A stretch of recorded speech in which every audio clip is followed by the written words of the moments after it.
आज के ज़माने में पेरेंटिंग एक बहुत बड़ा चैलेंज हो चुका है।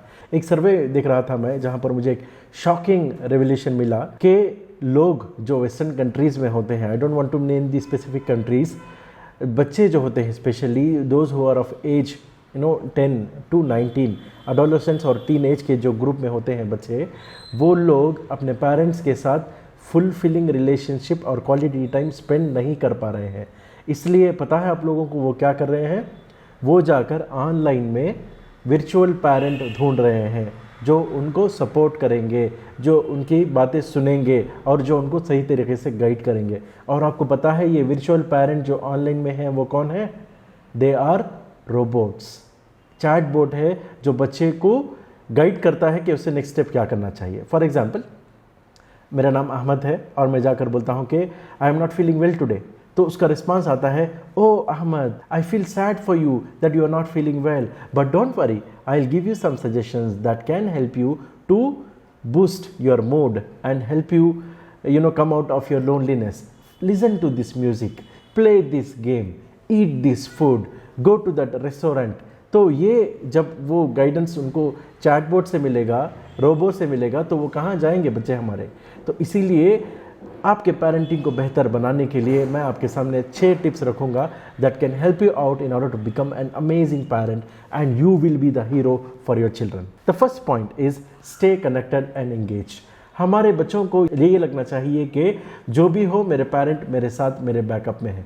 एक स्टडी के बारे में आपको मैं बताता हूँ कि रैट्स पर एक एक्सपेरिमेंट किया गया, रैट चूहों पर, जहाँ पर एक बकेट में एक रैट को डाला गया। तो वो rat it's trying to come out, it's swimming, it's trying to come out of the water but it's not able to come out. After 15 minutes the rat gave up and it was about to die. उसके बाद उसको बाहर ले आया गया। अभी बाहर आने के बाद फिर 2-3 दिन के बाद सेम रैट को बकेट के अंदर डाला गया। तो आपको पता है कि कितने टाइम तक वो स्विम करता गया? It swam for 60 hours knowing that there is a support behind me that can lift me up when I am drowning. ये सपोर्ट आपको देना चाहिए as a parent so that the children feel supportive and connected. The second thing is foster independence and reliability. हम लोग बच्चों को independently थोड़े काम करने के लिए छोड़ना चाहिए। We should not be spoon feeding things.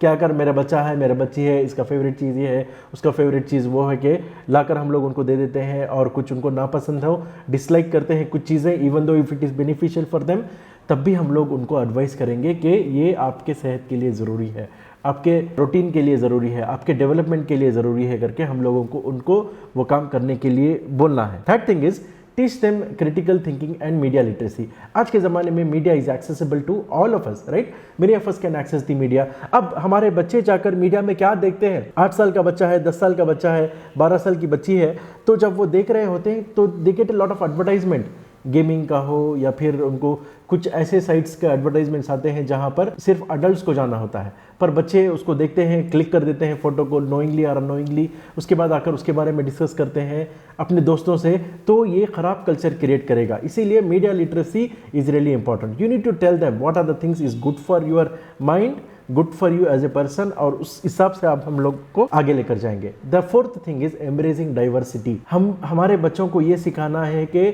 मेरे क्लास के अंदर जो भी हैं, राइट, जैसे भी हैं बच्चे, छोटे हैं, बड़े हैं, मोटे हैं, काले हैं, दूसरे रिलीजन के हैं, दूसरे रीजन से आए हुए हैं, तो हम लोगों को उनको ये सिखाना है कि we all live together as one team and one unit. जब हम लोग ये चीज़ हमारे बच्चों को सिखाएंगे तो वो ऑटोमेटिकली रिस्पेक्ट डेवलप करेंगे दूसरे लोगों से, और आगे चलकर there will not be any differences they will see in the human beings that they meet, कि ये रीजन का है, वो रिलीजन का है, ये कास्ट से है, ये कलर का है, ऐसा डिफरेंसेस वो नहीं आने देंगे। Fifth one is focus on building their character and values. Really important these days, right? हमारे सामने बहुत सारे प्रॉफिट्स हैं, बहुत सारे स्कॉलर्स हैं, बहुत सारे इन्फ्लुएंशियल पर्सनालिटीज़ हैं जो अपने कैरेक्टर के लिए मशहूर हैं, अपने अखलाक के लिए मशहूर हैं। हम लोगों को ऐसे अखलाक उनके अंदर डालने हैं। बड़ों को कैसे इज्जत करें, छोटों से कैसे मोहब्बत करें, क्या क्या चीज़ उनसे बोले, हम जब हम उनसे मिले तो हमारा एनर्जी कैसा हो, कैसे हम लोग उनको ग्रीट करें, उनके बारे में पूछें, उनके बारे में समझें, दूसरों की दर्द को समझें, ना कि उन्हें छुड़ाएं या फिर उनसे ना मिले या फिर देखकर भी बिना देखे चले जाना। ये सारी चीज़ें हम लोग नहीं करेंगे। The last one is being a positive role model. You, as I mention at the beginning, you are the hero for your child. जब मैं हीरो बोलता हूँ, ऐसा नहीं कि ये मूवी का हीरो है। एक हीरो है, मेरे पेरेंट्स हैं, they are like my heroes.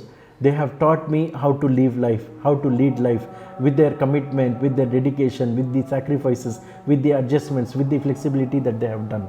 So in order to become an amazing parent for the Gen Z kid, you can be a superhero and a super parent. Thank you so much. I wish you good luck. Subscribe, share, and comment your thoughts about what do you think about parenting in the comment section below. Thank you.